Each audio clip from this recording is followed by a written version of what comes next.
നമസ്കാരം എല്ലാവർക്കും സമയം മലയാളത്തിലേക്ക് സ്വാഗതം. ഞാൻ അജന്യ. കൊച്ചുകുട്ടികൾക്കും മുതിർന്നവർക്കുമൊക്കെ ഒരുപോലെ ഉപകാരപ്രദമായിട്ടുള്ള പനിക്കൂർക്ക ഉപയോഗിച്ചുകൊണ്ട് ഒരു അടിപൊളി ജ്യൂസ് തയ്യാറാക്കിയാലോ?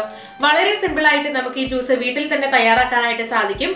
എങ്ങനെയാണ് ഈ ജ്യൂസ് തയ്യാറാക്കുക എന്നറിയാനും എന്തൊക്കെയാണ് അതിന്റെ ഗുണങ്ങൾ എന്നറിയാനുമായിട്ട് വീഡിയോ കാണാം. ജ്യൂസ് തയ്യാറാക്കാൻ വേണ്ട ചേരുവകൾ എന്തെല്ലാമാണെന്ന് നോക്കാം. കസ്കസ് എല്ലുകൾക്ക് നല്ല ബലമുണ്ടാകാനും മൗത്ത് അൾസർ മാറാനും കിഡ്നി സ്റ്റോൺ ചികിത്സിക്കാനും നല്ല ദഹനത്തിനും ഇത് സഹായിക്കും. കണ്ണിന്റെ ആരോഗ്യത്തിനും ഇത് നല്ലതാണ്. വെയിറ്റ് ലോസിനും ഇത് സഹായിക്കും. 1 സ്പൂൺ അളവിൽ കസ്കസാണ് എടുത്തിട്ടുള്ളത്. ഇനി വേണ്ടത് പനിക്കൂർക്കയാണ്. സാധാരണ പനി, ചുമ, കഫക്കെട്ട് തുടങ്ങിയ പ്രശ്നങ്ങൾക്കുള്ള പരിഹാരമാണ് പനിക്കൂർക്ക. വയറിലെ അൾസർ മാറുവാനും നല്ല ദഹനത്തിനും പനിക്കൂർക്ക സഹായിക്കും. ഇനി വേണ്ടത് നാരങ്ങാ നീരാണ്. വൈറ്റമിൻ സി ആൽ സമ്പന്നമാണ് നാരങ്ങ. വെയിറ്റ് ലോസിനും ഇത് സഹായിക്കും. കിഡ്നി സ്റ്റോൺ മാറാനും ഇത് നല്ലതാണ്. ദഹന പ്രശ്നങ്ങൾ മാറാനും നാരങ്ങാ നീര് സഹായിക്കും.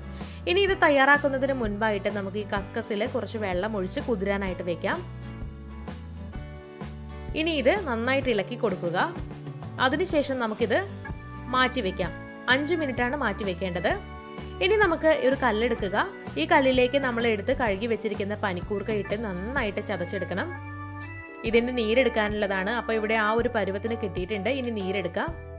ഇത് തയ്യാറാക്കാനായിട്ട് ഒരു ഗ്ലാസ് എടുത്തിട്ടുണ്ട്. ഏകദേശം 4 സ്പൂൺ അളവിലുള്ള നീരാണ് കിട്ടിയിട്ടുള്ളത്. അപ്പോൾ ഇതിന്റെ പകുതി ഭാഗം നമുക്ക് അടുത്ത ഗ്ലാസ്സിലേക്ക് ഒഴിച്ചു കൊടുക്കാം. 2 പേർക്കുള്ള രീതിയിലാണ് ഇത് തയ്യാറാക്കാൻ പോകുന്നത്.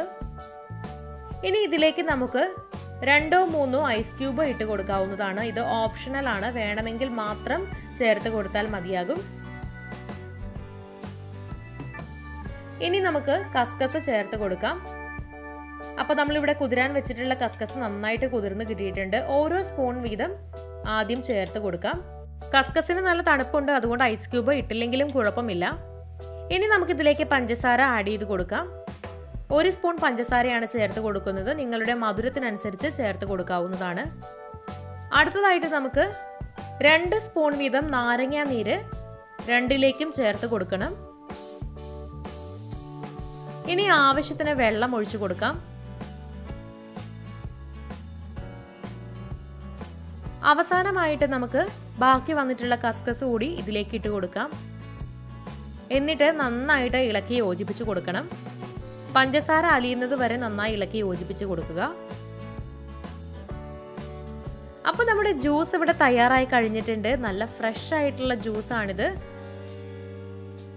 ഇതൊരു ഗ്ലാസ് കഴിച്ചിട്ടുണ്ടെങ്കിൽ ടയർഡ്നെസ് ഒക്കെ മാറും. മാത്രമല്ല ദഹന പ്രശ്നങ്ങൾ മാറാനും ഇത് സഹായിക്കും. തടി കുറയാൻ ശ്രമിക്കുന്നവർക്കും ഈ ഒരു ജ്യൂസ് നല്ലതാണ്. അപ്പോൾ പഞ്ചസാര സ്കിപ്പ് ചെയ്ത് നേരെ മറിച്ച് തേൻ ചേർത്ത് കൊടുത്താൽ മാത്രം മതിയാകും. വിശപ്പ് കുറയാനായിട്ട് കസ്കസ് സഹായിക്കും. അതുമൂലം തടി കുറയാനും ഇത് കാരണമാകും.